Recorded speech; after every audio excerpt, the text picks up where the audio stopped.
மனம் முடிக்க தம்பதியர் மனை செல்லும் போது மணமகளின் தோழியரின் மனம் விரும்புவதெது?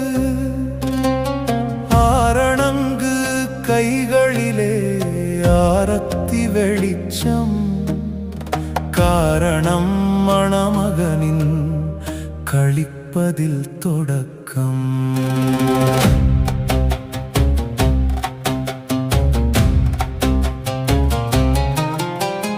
அன்றைய யூதர்களின் அற்புத வழக்கம் இது, தொன்று தொட்டு தொடரும் பழக்கம் இது. இந்த நடைமுறையை இயேசு நமக்குரைத்து விண்ணரசின் ரகசியத்தை விவரமாய் புரிய வைத்தார். பனிமலர் கன்னியர் 10 பேர் அன்றும் இனிதுர வரவேற்க இருந்தனர் நன்று. மின்னிடையர் குழுவிற் சில முன்மதியர் உண்டு, பின்புத்தி கொண்ட பல பேதையரும் உண்டு. கையில் விளக்குடனே காரிகைகள் காத்திருப்பு, 5 பேரிடமே எண்ணெய் கையிருப்பு. மீந்த 5வரிடம் கொஞ்சமே விளக்கிலுண்டு.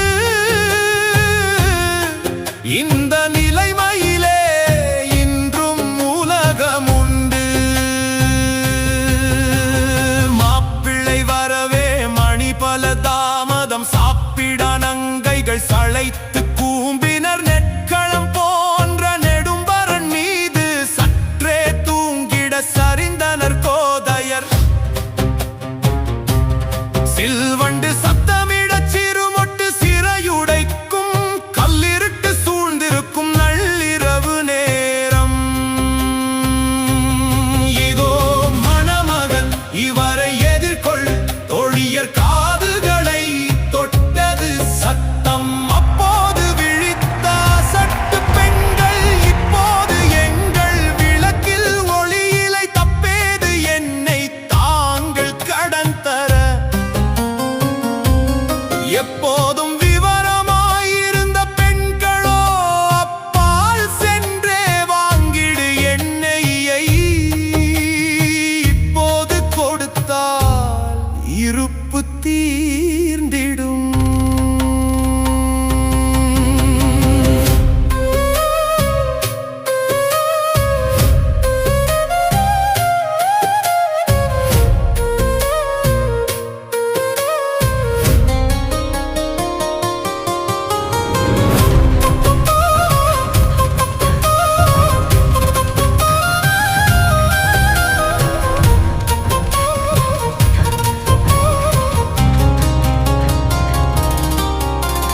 கடைக்கு சென்றார்கள் கலையிலா பெண்கள், நடையுயர் நாயகன் நல் மண்டபம் ஒன்றில் ஆயத்தமானவர்கள் அவருடனே சென்றார்கள்.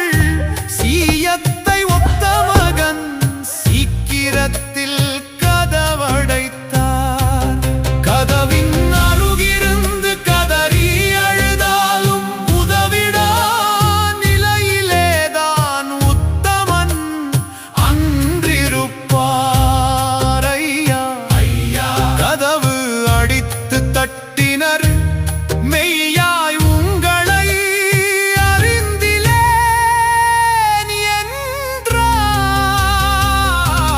என்றார். அழைப்பு பெற்றவர் அங்கு 10 பேர் கழிக்கப்பட்டனர், கருத்திலா பாதியே.